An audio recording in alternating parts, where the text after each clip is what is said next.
Robert Ménard, c'est un effet de miroir inversé avec Marine Le Pen et Jean-Luc Mélenchon. Ici même, Marine Le Pen a affirmé qu'elle était, écoutez bien, le rempart aujourd'hui, le bouclier des Français juifs.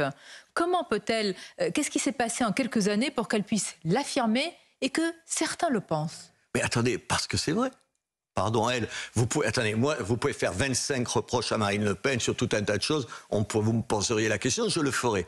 Mais attendez, elle n'est pas un poil antisémite. Elle n'est pas un poil antisémite. Moi, je n'ai jamais voté pour son père. Je n'aurais jamais voté pour son père. Mais j'ai voté pour elle. Et j'ai voté pour elle parce que sur les questions d'immigration, sur les questions de sécurité, même si elle n'apporte pas forcément les bonnes réponses, elle a au moins le mérite, vous pouvez lui reconnaître le mérite d'en avoir parlé avant les autres. Enfin, qui a tiré l'intention des Français sur l'immigration seul? Ou quand vous disiez qu'il y avait un problème avec l'immigration, sur un plateau comme ça, face à vous, c'était pas vous, ce serait quelqu'un d'autre, tu te faisais traiter de facho en 2 minutes. Non, elle a ça.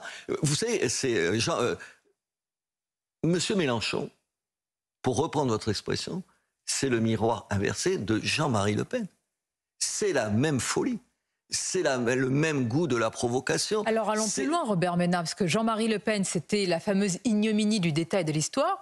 Et après, on sait ce qui s'est passé. Pour Jean-Luc Mélenchon, qu'est-ce qui peut se passer? Est-ce que ça va le nourrir et le porter? Ou au contraire, est-ce que ça va signer une forme, entre guillemets, de mort politique? Mais ça dépend aussi de l'attitude de ses amis. Si cette gauche morale, vous savez, qui nous a donné des leçons de morale, moi j'en peux plus, il se dégouline de morale. Si pour une fois elle l'appliquait en disant « Attendez, on critique, donc on n'a plus de rapport avec lui ». Mais est-ce qu'ils sont capables de faire ça? Vous demandez à la gauche aujourd'hui de mettre un cordon sanitaire autour de Jean-Luc Mélenchon? Je prends cette expression parce qu'on se l'est payé pendant des années. Ils ont qu'à l'appliquer. Ils ont qu'à dire « Nous, on ne parle pas ». On ne fait plus d'alliance, on ne discute pas. C'est pas qu'un problème quand j'entends M. Faure ou d'autres socialistes dire « Ah, c'est un problème, ils parlent trop en son nom personnel sans nous demander notre avis ». C'est pas de pas leur demander leur avis. C'est pas un problème de forme, c'est un problème de fond. C'est pas parce que M. Mélenchon leur demande pas leur avis qu'il est problématique. M. Mélenchon, il est problématique pour ce qu'il dit. Problématique, vous iriez jusqu'à dire, Robert Ménard, qu'il est un danger.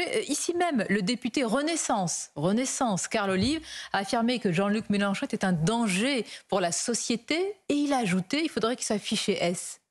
Oh, c'est du symbole ou ça représente quelque chose? Ce que je pense, c'est qu'aujourd'hui, il est porteur d'un discours qui est mortifère.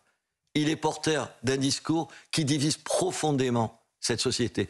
Il est porteur d'un discours qui explique en partie ce que vous m'avez fait entendre tout à l'heure dans le métro. Alors quel est son objectif? Et lui? À terme. Mais lui, il pense que s'il veut gagner les voix dont il a besoin pour être enfin au 2e tour des présidentielles, il a besoin de conquérir cet électorat-là. Ce qui est dégueulasse et ce qui est raciste, parce que, pardon de vous dire, qu'une partie de l'électorat qu'il vise, en gros l'électorat issu de l'immigration, il ne pense pas les saloperies qu'il dit.